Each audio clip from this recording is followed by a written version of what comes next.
That's what I was thinking of, actually, now that I think of it. That's what I was cracking up at the outro and the intro and stuff. And you're like, the outro is hard. I was dying. Even though it felt as I'm saying, I'm like, me, this sounds so dying. Fucking stupid. Out of your mouth, it feels so dumb. Yeah.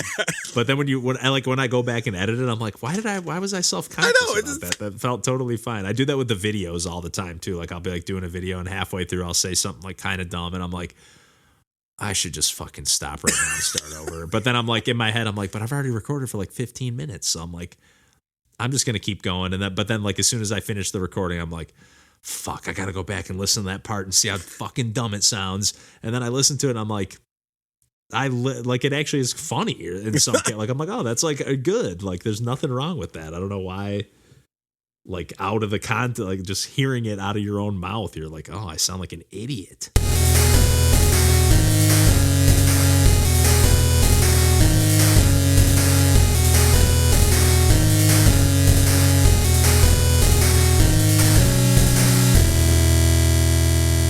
Hey everybody, welcome to Pursuing Pixels. My name's Kevin Portelli and I'm here tonight with John Hines. Hey there. And it's just the two of us tonight. I guess 2025 is the year of the duo episodes, which shout out to John and Randall for, was it last proper episode or maybe there's one in between? I can't remember. I think there'll be one in between. Some in between. But yeah, they crushed it on that duo episode. That was actually so much fun to edit. I had a blast just hearing. Like, it was kind of surreal to like be hearing it or editing it while not having, not that I remember every word that we say when I'm editing it back. A lot of times it does surprise me, like, oh, I totally forgot about this. Anytime that I really listen to an episode and like I'll be hearing a part of a conversation and I would be like, oh, I think I would say this if I was in this conversation now, and then I say it like in the actual episode. I was like, John, you genius. You said exactly what I thought you would. You read my mind. No, it's too funny. But yeah, it was a blast. And yeah, just a great episode. And yeah, as always, we got some more video games to talk about here tonight. And I'm going to lead it off with a little mobile focused gaming. I'm kind of like veering off my normal gaming trends in a lot of ways lately. But off of, I actually wasn't playing this first game I'm going to talk about. I was not actually playing on mobile, but for whatever reason, the game Monument Valley had popped into my head. I think I was listening to an old podcast that was talking about it, but I might have just been like thinking about it. That game like just pops into my head once in a while. Like I just always like love the look of it. Never really played it because I never really bought games on my mobile phone. Although one of the games I'm going to talk about later for a quick second, I did actually buy at some point in time. So I bought like a few games over the year on mobile, but for the most part, I'll just kind of like scoop up a random, this free game looks kind of cool, or I'll play like Point P if it's like, oh, I log in with a Netflix account that my sister has or whatever, so I can check this game out because it's from the Downwell developer. But like, I don't know where you're at on mobile games, John, and I have nothing against them at all. I've actually played some really cool ones, but I usually have like played a ton two of on my them. phone at a time, and that's it.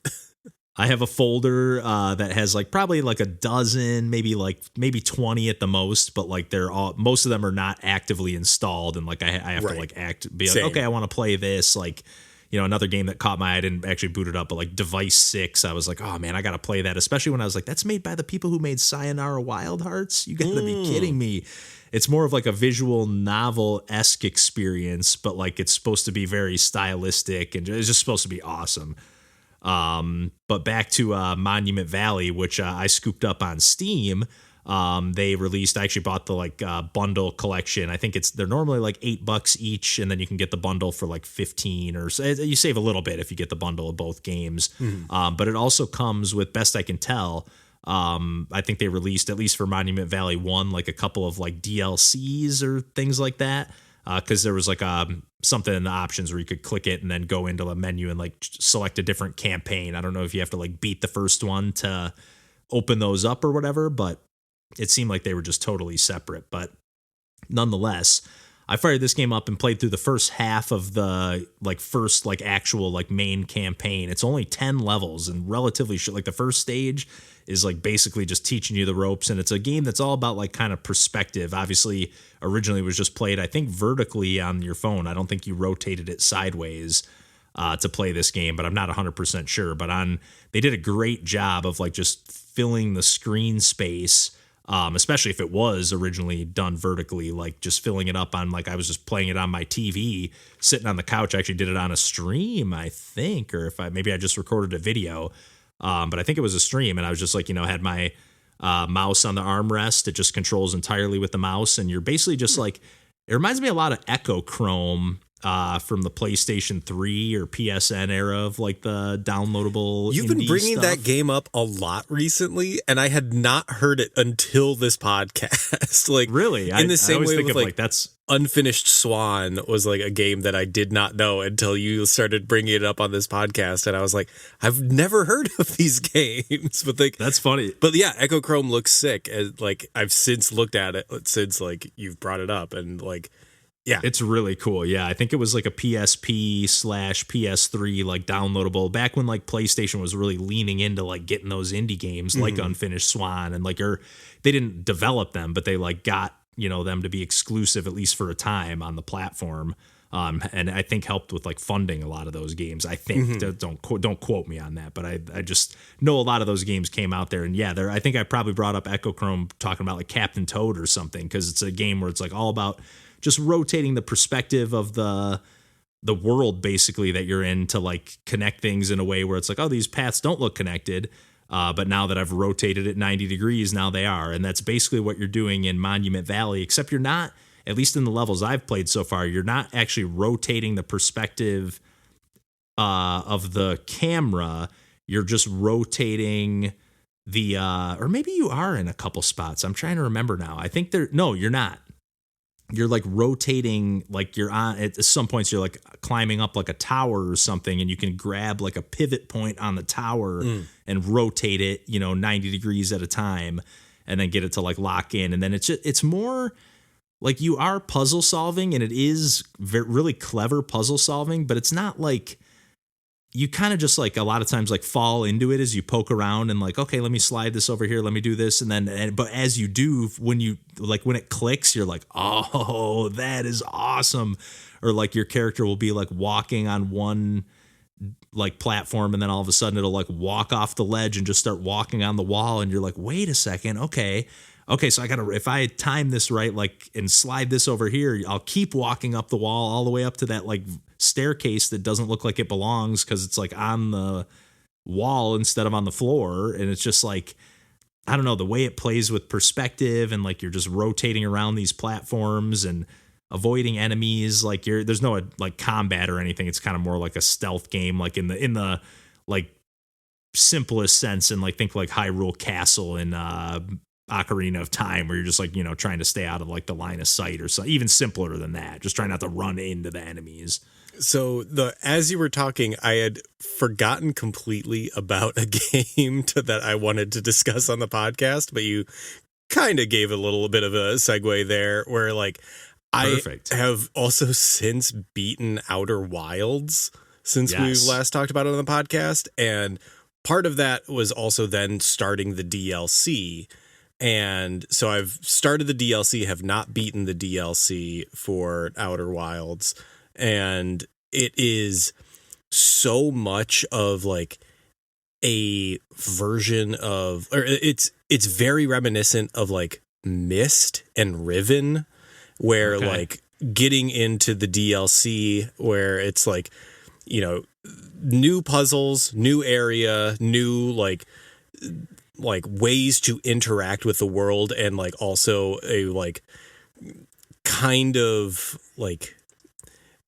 new mystery, but like very familiar at the same time. And like the way that like puzzle solving like works in that game, like thinking of games like Monument Valley, where like you're interacting with like these, like you have a set perspective maybe, but like there are the interactions you have with the like specific pivot points, or like things as you were describing them, like that's like very, I don't know, like the way that like you interact with the world, and the way that like the like perspective that allows you to interact with the world, I think is something that's like really fascinating in puzzle games, and especially in like Outer Wilds, where it's like the first person perspective is always going to be like the main thing, but like the way that the puzzles are constructed like have you think about the sense of space and like the sense of like what is interactable. I mean, that's a puzzle game. It's like an immersive sim.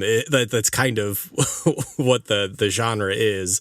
But I don't know. It's a fucking masterpiece. And but they don't all have that sense of like wonder like that though. Mm-hmm. Like, you know, some games like you solve the puzzle and yeah, you feel good that you solved it, or you know, you just solve it and keep moving on or whatever. But like that, not every game has that like kind of magic of like when you figure it out, or even in this game in Monument Valley, when you stumble upon it, you know, you're not even necessarily like solving it in every case.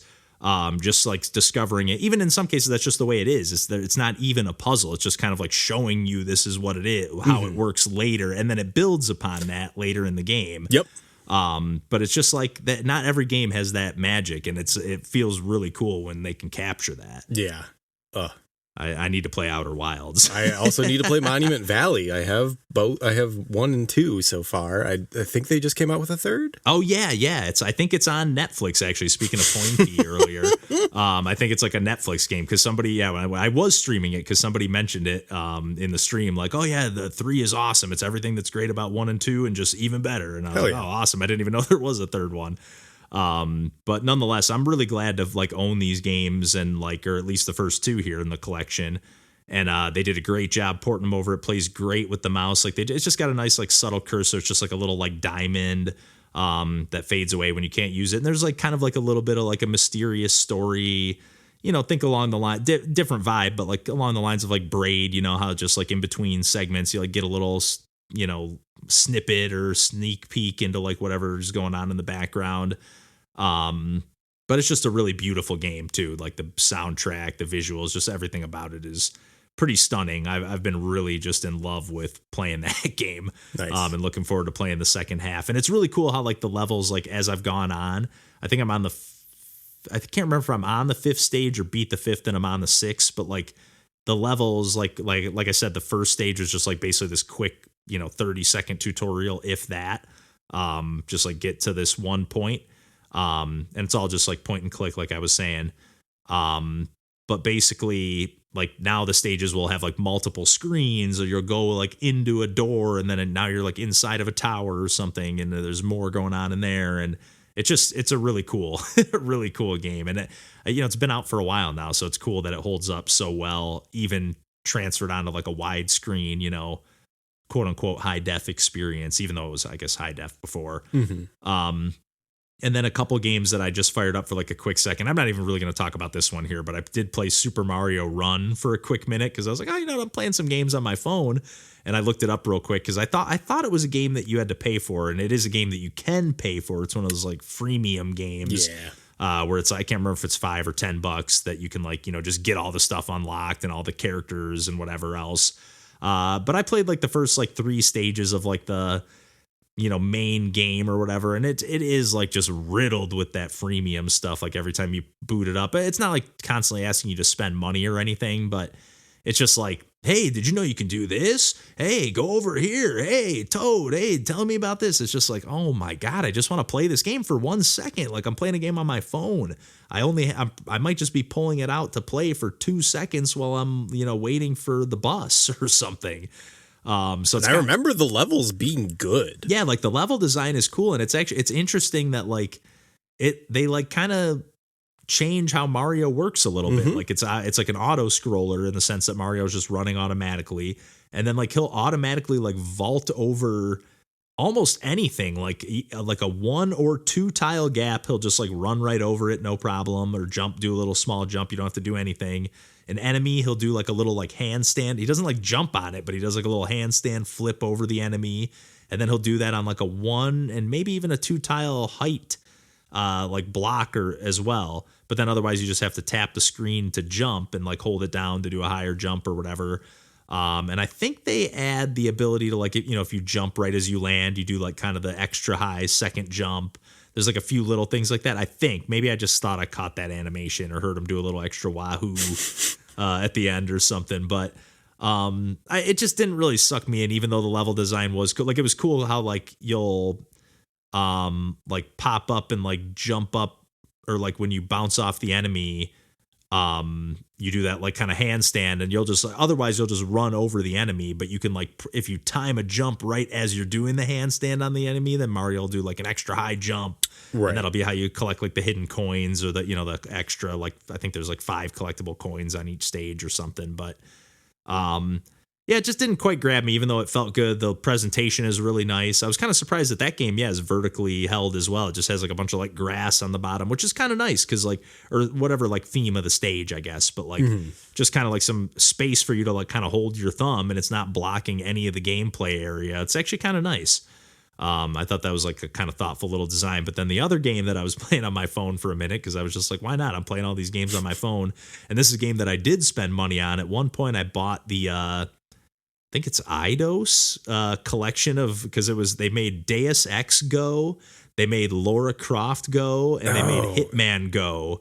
Okay. Yeah. And they're all like turn-based games that are like almost in like I guess Lara Croft Go is less so than the other ones, because at least Hitman Go is like, it's presented like it's almost like a board game. Like your character has like a little, like they're not even like animated. Like they are a little bit, they move around and like do little things, but like I think I haven't played that one at all, but like, they're like a Monopoly figure would like have a little stand on the bottom, they're like literally like that. Where Lara Croft Go is like, you're definitely like, it's a grid-based, turn-based game in the same way, but you are doing like, when you move from tile to tile, she's doing like a little run or hop or jump animation.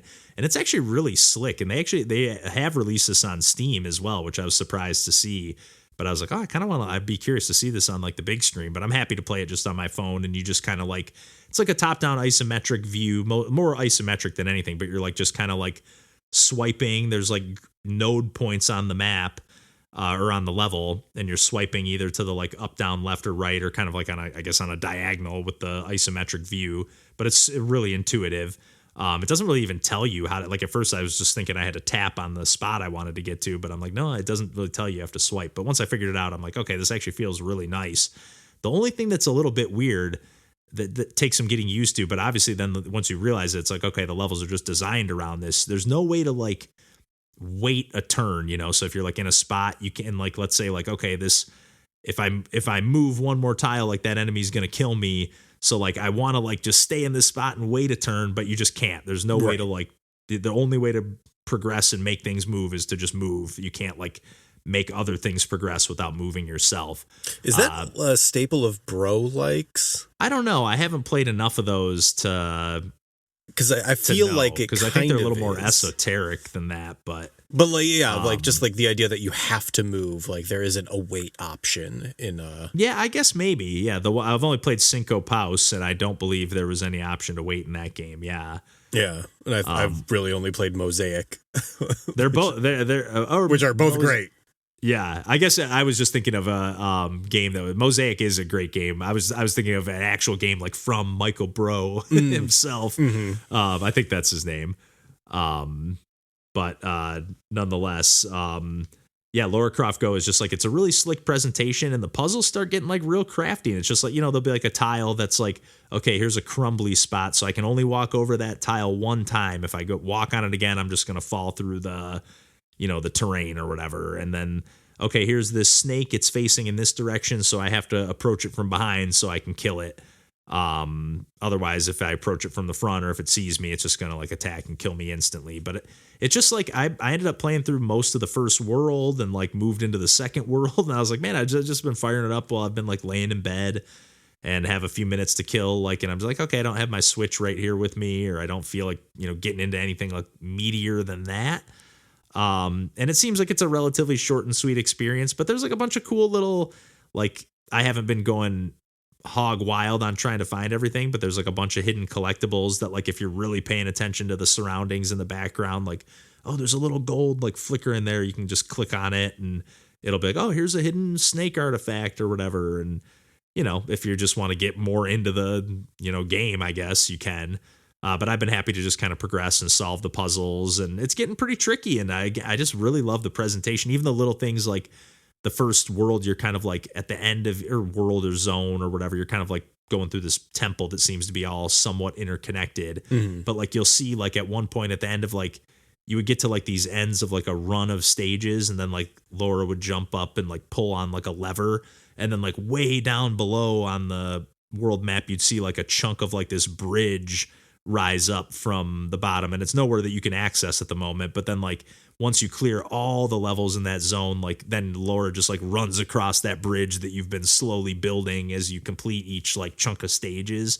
And it's just it's really cool. Like I don't know, I'm so quick, or it's so easy to overlook mobile as like a platform. And especially like thinking like, man, you could play these on an iPad, or like a, something a little bit bigger. I don't know, even, something like Balatro, like think about how good that would be on an iPad. I don't know. It's so easy to overlook mobile as like a gaming platform, especially for me, and especially on my phone, and I'm glad that I was compelled to fire these up, even though, and I'm glad I just scooped up Monument Valley. I was going to say, even though I didn't actually play that on mobile, but I'm glad that kind of like kickstarted the trend or whatever, if you will. But to move along from there, I know we've been doing a bunch of Metroid adjacent, Metroidvania gaming as of late, kind of spawning off of, I know I booted up. Well, last time we all recorded together, we like mentioned, hey, let's all boot up another Metroid 2 remake, which I did for about 5 seconds per my usual style. I have probably like 5-10 minutes, but like, I actually, the only reason I stopped is because I was like, man, this looks so slick. I wasn't expecting it to be like, this is basically like a lost Game Boy Advance game that never existed, Yeah, because it's a ROM hack of like the Zero Mission engine. Okay, I didn't realize. I was just going to say it feels like really in that same vein of those games. I didn't realize it was like an actual hack. Yeah. I thought... Which is kind of why I got DMCA'd to hell, like cease and desisted. But like, yeah, I also was playing on a format that I haven't been playing games on recently, which is my laptop.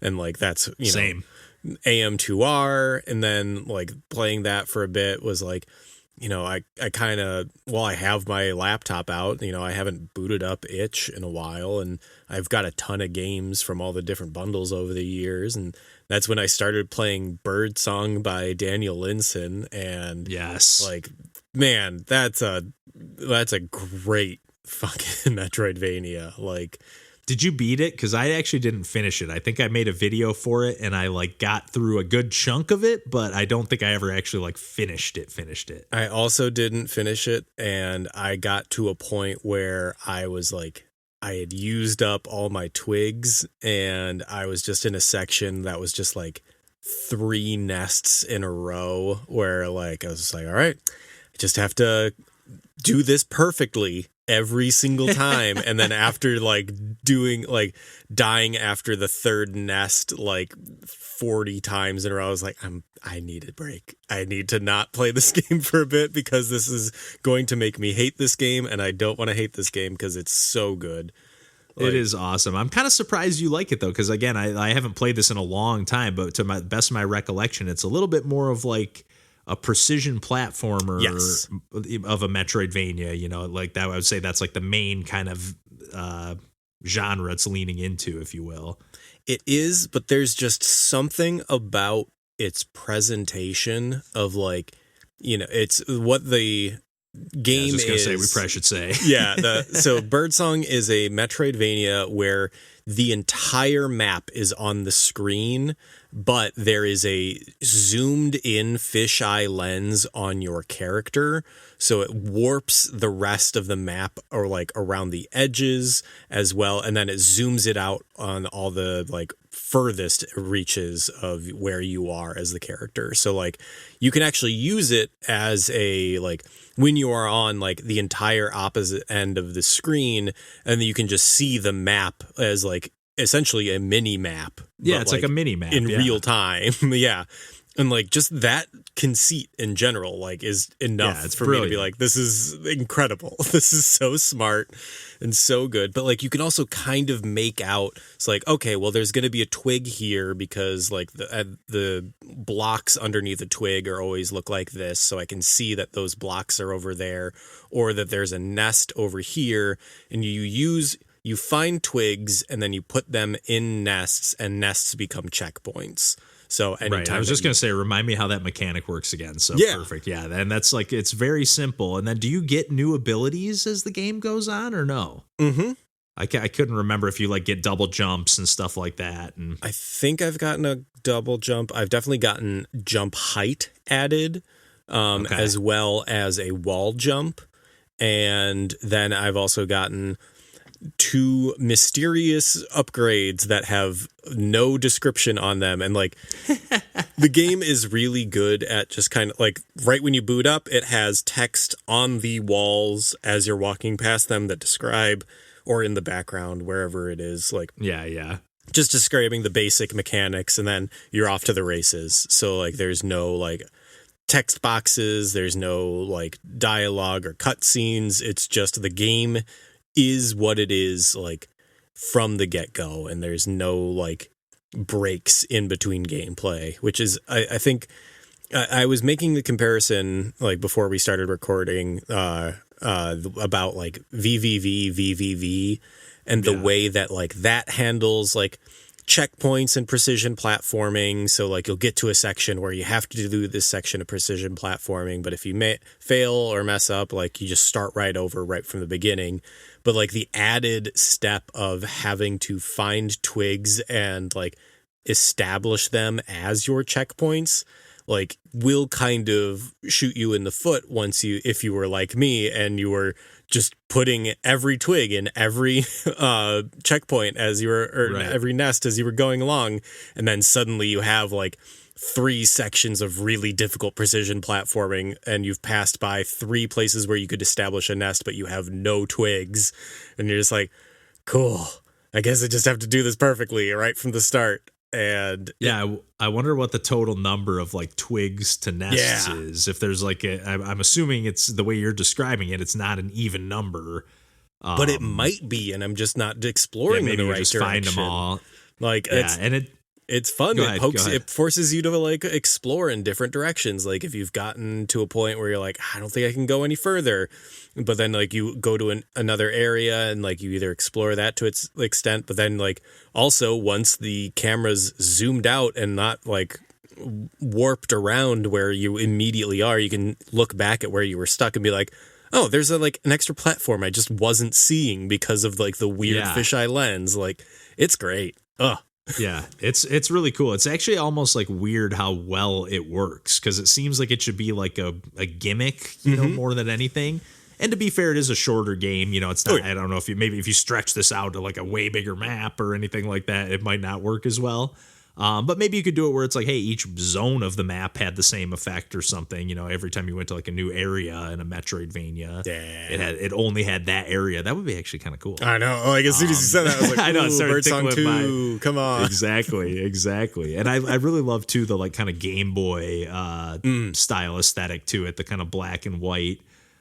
Chunky, like real blocky look to everything. Like even you play as like a little bird character, and you're just kind of like almost like a little square. Yeah, like it's like just got a lot of charm to the presentation across the board. So that, which is no surprise from Daniel Linssen. That also like kind of dovetails into like I played a little bit of the actual Metroid 2, the Return of Samus, on the Nintendo Switch Online service.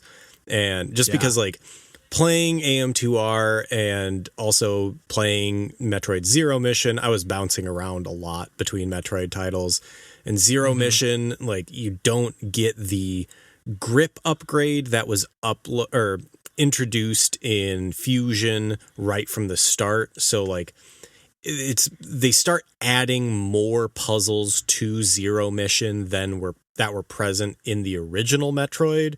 And like the original Metroid is very deliberate in how you can jump and how like you have to aim and position yourself to like shoot things. And it was interesting playing AM2R with the Zero Mission engine and having the more it was interesting though, because like it wasn't exactly the Zero Mission control scheme. Yeah, like, it felt a little different. It felt just a little different. Slightly different, and like it like added a little jank to it. That initially I was thinking, I was like, I don't know if I like I know that they have to do extra things just because of like the way that Metroid 2 is like constructed, because Metroid 2 is a weird game of like booting that game back up and then trying to navigate the map and be like, God, this is even more confusing than the original Metroid, which like is in itself so confusing and like in a way that I love. Like I like started drawing maps of the original Metroid to play through, and like that's awesome. It's fun to do that with. And like Metroid 2 has like the same like kind of setup, but like more in single screen, but even like larger single screens. Like it has like what would be a single screen is like, oh, you move to the edge and then it loads the next room and then you move into that. But like they make it so that each room is a little bit bigger, so that once you get to the edge, like there's another big room, and like it kind of warps your sense of space as you're doing it. And on top of that, you are such a massive sprite and as Samus in that game, so like there's not a lot of information on screen because you as the player take up so much of it. And then like you really have to position yourself to like hit enemies, and like you have to crouch and like jump and like aim at like, and the whole point of the game is that you have to hunt down Metroids, and the Metroids fly around in like not kind of erratic patterns. Yeah. And so like it's very difficult to like position yourself. And like all this to say, like it really had me like I think it's interesting. I really do like Metroid 2 on the Game Boy, but like it really made me want to play Samus Returns, the 3DS remake. Yeah, I gotta get that game, let alone play it. But like, especially after like having played Dread, which is basically the Samus Returns engine, but like perfected. Like I remember playing Samus Returns, which was my first time playing Metroid 2, which is like this weird game that is kind of not played in the series. Like I would say that probably like the original Metroid is played a lot more than Metroid 2. Because, and then definitely Super Metroid 2. It's kind of like Metroid 2 is almost like just forgotten about. You know, I kind of forgot about it for a long time, to be honest. Right. So like Samus Returns was my first exposure to like Metroid 2, and like I really liked that game. Like I thought I remember you hyping that one up. It was super fun to play. So like I want to go back to that because I don't think I've played it since I like first played it. Like, and I've replayed basically every Metroid game to death that I have played before. But one of those games that I've played to death, you were playing. Yeah. And I actually played this. I played my first session just like kind of regular, just booted it up one night. Metroid Prime Remastered, that is. And I actually have played a little. I was surprised how much of this I remembered, or at least felt, quote unquote, familiar to me. I wouldn't say I remembered it, because I'm still, per usual, in any Metroid game or Metroidvania, I'm getting lost. But nonetheless, I was like, I'm surprised how much of this like opening bits I remember from playing it on the GameCube. I think GameCube. I also had the Metroid Prime trilogy on Wii, but I'm pretty sure I played it on the GameCube version is where I played a tiny bit of it. And actually I like played more than what I've played so far on the Switch, and I've probably played about 2 hours so far. Nice. And I'm still like, oh man, I remember all this so far. But I've been really enjoying it. As far as like, obviously they start you off, they give you all the weapons and everything. They kind of teach you the ropes. And I obviously it's a little bit of a bummer to just get stripped down to nothing again and be like, okay, now I have like none of those abilities, but that's like kind of par for the course with a lot of Metroid games. And in particular with this one, I knew that was the case going into it. But even like the way like I forget the names of all the different like versions of the suit. But like the way the suit looks like after you get everything stripped away, and the game like starts proper after the tutorial, you're like, this kind of Samus looks a little lame. Right now, but that's part of the point. You lose the Varia suit and you're just back down to the power suit. It rules. Oh, it's so good. Yeah, but I will say, and I think you might have touched on this when you talked about it before when we talked about this game, but like I am really liking the ability to play this game with the twin stick controls. Being someone who isn't like I played a handful of hours of it on the GameCube, but I don't have it like baked into my brain where like this is the way this game controls, which I totally get that. Like I'm definitely that way where it's like if I played it this way, it has to be that way again. In most cases, I can be flexible if it's done in a new, interesting way or something. But like for the most part, I want to at least have it as an option to play it the way that I remember it. But nonetheless, I'm really enjoying playing with the twin stick controls and like, it's interesting to like play a game with twin stick controls that has lock-on mechanics at the same time. And it's interesting that I'll find myself like alternating between like using the shoulder button and the A button to shoot. It's like, cause they've mapped the controls and like, there's like a secondary button for a lot of things, like for jumping, then one of the shoulder buttons and one of the, I think just the B button or whatever jumps. And I think there's a few other things too. But it's just, I don't know. It's kind of like an interesting pacing. It's like, it very much feels like a 2D Metroid game in the way that you're like backtracking and enemies are respawning when you go back into revisit the same areas you've been to, which again, I'm doing time and time again. Cause I'm like, okay, well, I thought I explored everything over here, but maybe not. And I will say one of the coolest things but at the same time, one of the hardest things to wrangle in this game, for me at least, is the map. I fucking love the map, both visually, like it just looks awesome. Yeah.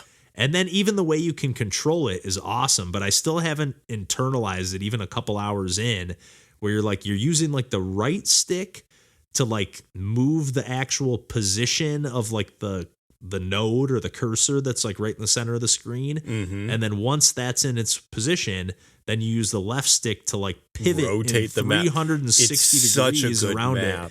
It. It's so cool because you can like, you can fully see like, in a 2D Metroidvania game, you're like half the time you can't even see if there's a fucking door because it's like the tiniest little crease, especially in Castlevania games. They're the worst. The Game Boy Advance and like DS games, you can't. I swear, I was like, there's not a door there, and then you get up to, oh, nope, there is.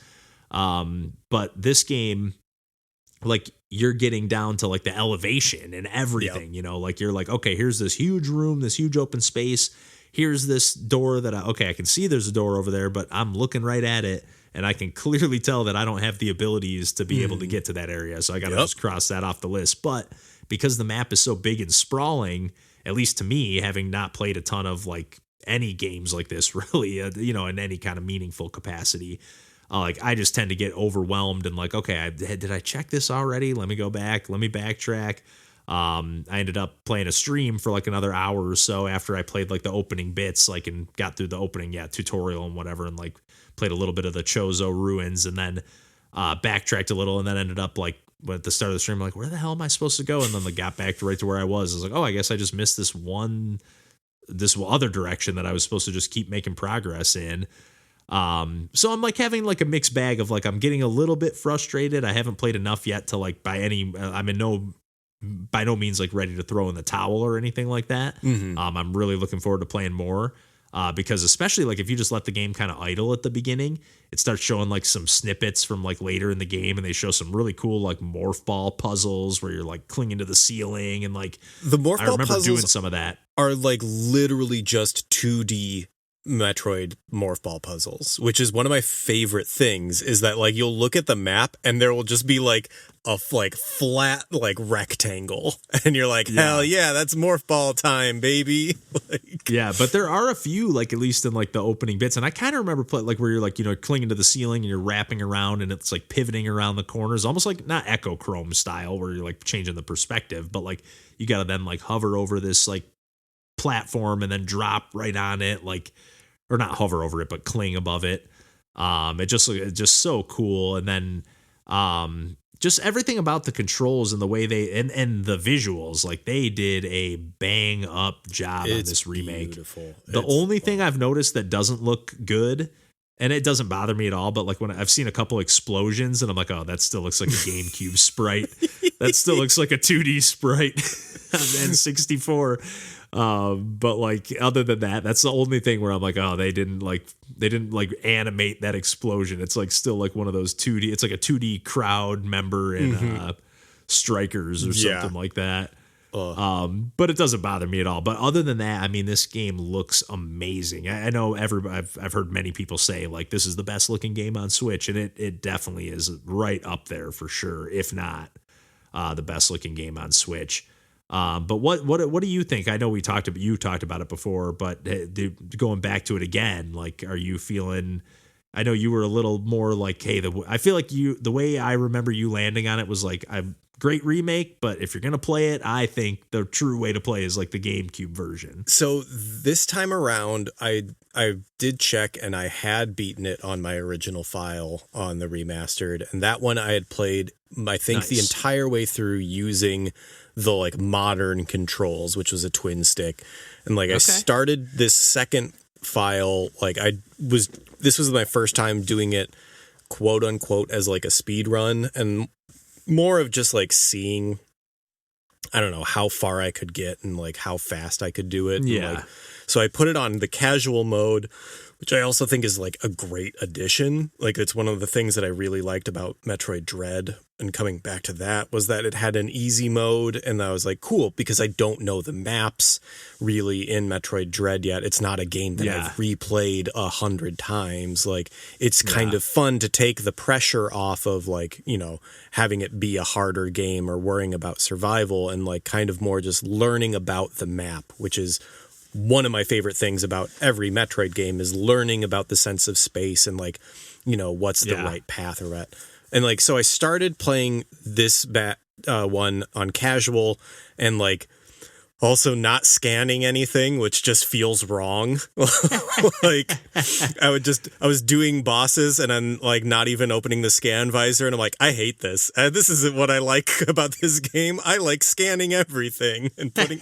I know. I was gonna say you would probably hate watching me play, although I scan plenty of things, but I'm sure I'm blowing by tons of stuff that could definitely be scanned. Yeah, and I got through a couple bosses before like I got to the kind of the same frustration that I was having in the first file, where like the muscle memory is just too big and of a hurdle to overcome. And like, it was really frustrating me, like coming back to it, like after taking a long time away from it. And I started playing it on the classic controls, and like, I will say the twin stick controls has such like a more granular and like free flowing movement that feels, I think, actually a lot better than the original. Like the original controls are a lot more stiff. Like they're kind of tank controls. Like the way the way that you use the R button to free look and the L button to strafe, and like the kind of weird juggling of those to like get a more almost a twin stick control by using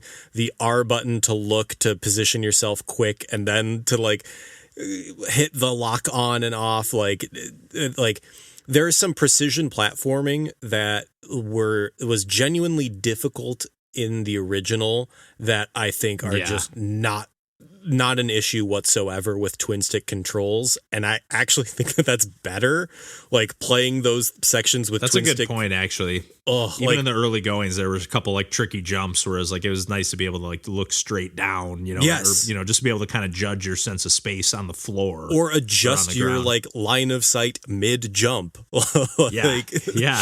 I have like twin stick controls were good. Like that was a good invention, but I'm so tied to the weird like proprietary control scheme of the original series that I was like, you know, it's worth it for me to like survive with the jank and have that second analog, the right analog stick, just be a dedicated beam switching D-pad. Which I was just gonna say, like, because it almost makes no sense. It's like they didn't trust the C stick to be a second stick, which obviously it is like a different joystick. You know, it's smaller and everything, but I think it would have worked fine to use it as a second joystick to control the camera in a first-person shooter, but I guess Nintendo didn't think it cut the mustard. And the button combinations that then come into play when you are switching beams mid-combat, or doing any of the combo beams, which is a much later upgrade where you are using the charge beam, and then once your beam is fully charged, you firing a missile. And the way that feels in the twin stick control scheme sucks.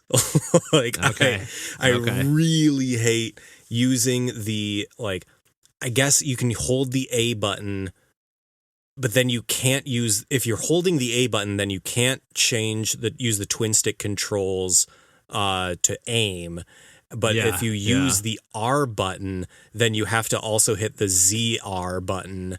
And like, then you're using both, like, and I'm not a person who uses both fingers on the shoulders. So I don't like that. Even in like Mario Kart, like when I'm playing with my friends and they're like constantly like holding their bananas or their shells behind them like the whole time. I'm like, I just can't do that while I'm drifting and trying to hold down both shoulders the whole time. I'm like, I'm getting arthritis here, man. Yeah, there's just, I think that the twin stick controls handles significantly better for maneuverability and like moving in space, but the classic controls just feel so much better for combat.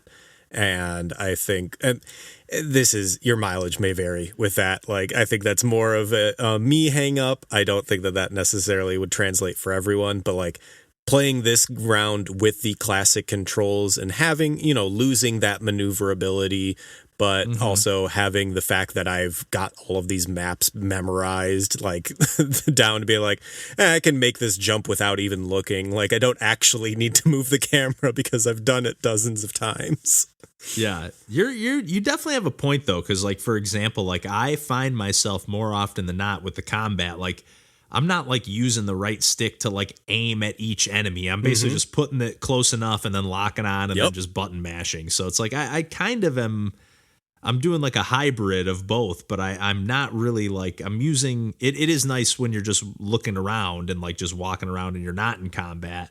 But yeah, when it comes to the combat, I'm not really like using the twin stick aiming all that much because you don't need to. The game wasn't designed around that. You're not like meant to like, I got to headshot this enemy in the perfect pinpoint spot. That's not how the game was designed. So, and like that purposeful design is present in all of the Metroid series, where like every single Metroid basically positions every enemy at beam level, like, or in later games on a diagonal from your beam, because you can hit a shoulder button to aim on a diagonal. Not a 45. Yep. But like, playing, I was messing around. I think I was maybe switching the control schemes in the middle of the She-Goth fight.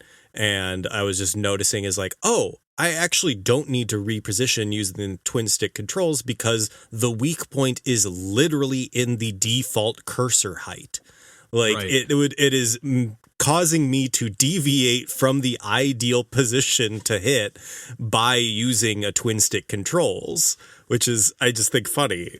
Like, so in the original game, can you not look up or down? You can use like other than if you go into like the first person like look mode or whatever. Well, the first person look mode is just holding the R button. Okay, and then like it switches from that, but that it locks you in place. And can you still fire when you're doing that and everything? Oh, yeah. Okay, so I see. But you can't move. Okay. Correct. And you might be able to do both lock on and no, I don't think you can lock on and look. I'm trying to think of, I think you can, yes, you can reposition the camera with R, because this is how I would do a lot of this is like the twin stick hack or whatever. Like you would reposition the camera down with R to look down and then lock on. And then you would be locked in position and you could jump with that like adjusted camera angle. Gotcha. And like that, it's one extra step instead of just holding a like analog stick down. Like you would do this extra step in between, but you'd get used to it. Yeah. And boy, me playing Monster Hunter for a couple years now has just gotten me so. I would love a jank control scheme. Just give it to me. I'll learn it. I don't mind. Yeah, I don't mind battling around the controls to a degree. Obviously, there's a breaking point, but this game obviously, and I'd be curious to like kind of explore how they translate the classic controls and to see how it would feel to me as being someone who's only played a little bit, like I said, of kind of both iterations of it, I guess, and kind of has only dabbled in the Metroid series. Like I've never beaten any of the games in the series. I've played most of them for a brief period of time. Other than the Prime games, I think only the first Prime is the only one I've ever checked out. I've never played 2, 3, or obviously not 4 yet. But it is making me. I very much feel like after I beat the Prime current file that I have going, I'm just gonna go through, because I don't think I've replayed 3 in years, and I'm kind of very curious to see how that one feels going back to it. I've always wanted to play 2 as well, just especially with that. Like I always remember, and now I have it, but I always remember seeing it at GameStop or wherever. And 2's my favorite the stores, and just seeing that foil shiny cover, and it always caught my eye. God, this game looks so cool. It's my favorite, and I've never beaten it. I've gotten to the last boss every single time, and the last boss just hands my ass to me. I'm so bad at it, man. I was thinking, it's funny that you say that, because I was thinking while I was playing the stream, I was like, I need John to hop in the Discord and be like, John, give me some tips while I'm playing this game, because I have no idea where to go next. But nonetheless, just poke around. If something looks fishy, scan it. Yeah, that's true. Maybe I need to do a little more scanning. Yeah, that's it's although I'm doing a decent amount. The scanning for upgrades, or where if there's a little icon that's showing up on this thing looks weird, the way that's also just the X-ray vision from Super Metroid, or just a power bomb in any of the older ones, where it would just, a power bomb would shows nah, this one you need to use this ability on, and then you would see it and they'd be like, how the fuck am I supposed to use speed boost on this one tile on the ceiling? And then you'd have to figure out a puzzle. It's great. Yeah. No, yeah, I'm excited to get a little further into this game, hopefully, but I guess I'll save it for when I hopefully dig a little deeper in. But I don't know, anything else we want to dive into here before we wrap things up here tonight, John? Not tonight, other than I just also need to finish the Outer Wilds DLC, because it's I'm glad you brought that up, because that's a game I need to play too. I don't even know if it'll be up my alley. It's probably a game, it definitely seems like a game that I'll play a little bit of it and never finish it like everything else, but it just seems like one of those games that seems special in a way that maybe it would suck me in. It has that magic like we were talking about earlier, that just pulls you in a little more. It definitely took our good friend Mikey, who beat it before me, just constantly poking at me and being like, have you beaten Outer Wilds yet? Have you? Because it's I was frustrated. Because he's just dying to talk to somebody about it. Yes, and that's what I'm at now. I want more people to play this, because I want to talk about this game to people. Yeah, Randall and I need to hop on that train, it sounds like, for sure. Because I think it would be even probably more up Randall's alley than mine. It's a perfect game. There's no argument about it. Damn. Nice. Well, I'm sure we'll talk about that game some more down the road as well, especially if you're still chipping away at that DLC. But yeah, and till next week, before that, you can find us pretty much everywhere on the internet at pursuingpixels.com, and everywhere else on the internet. And otherwise, until next week, we'll catch you then, and take care. Bye.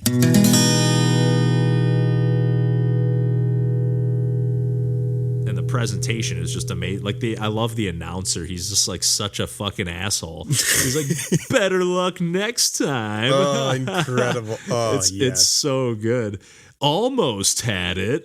It's so good, man. Incredible. That game is that's one of the best Nintendo games ever made. I'll throw that gauntlet down right now. And I would do not anything. I hate that saying, actually, because there's a million things I wouldn't do, but I would love if Nintendo made a new Wave Race game for Switch 2, baby. You'd do anything for Wave Race 2, but you won't do that. Oh, you love my manager, don't you? I have to have told that story before, right? Oh, it's so good. I love that. Just imagining the rage that would come across a person's face if that was your response to them. after they asked for the manager. Like, I just can't imagine. I can't even imagine their response. I don't think they would have words. I truly don't think they would have words. Like, that would be an ideal. I need to speak to your manager. Oh, you love my manager, don't you? Like, how do you respond to that? You can't. That's a last day on the job thing. Oh yeah. That's something you throw out when you are burning that bridge. Yep, I don't need this reference.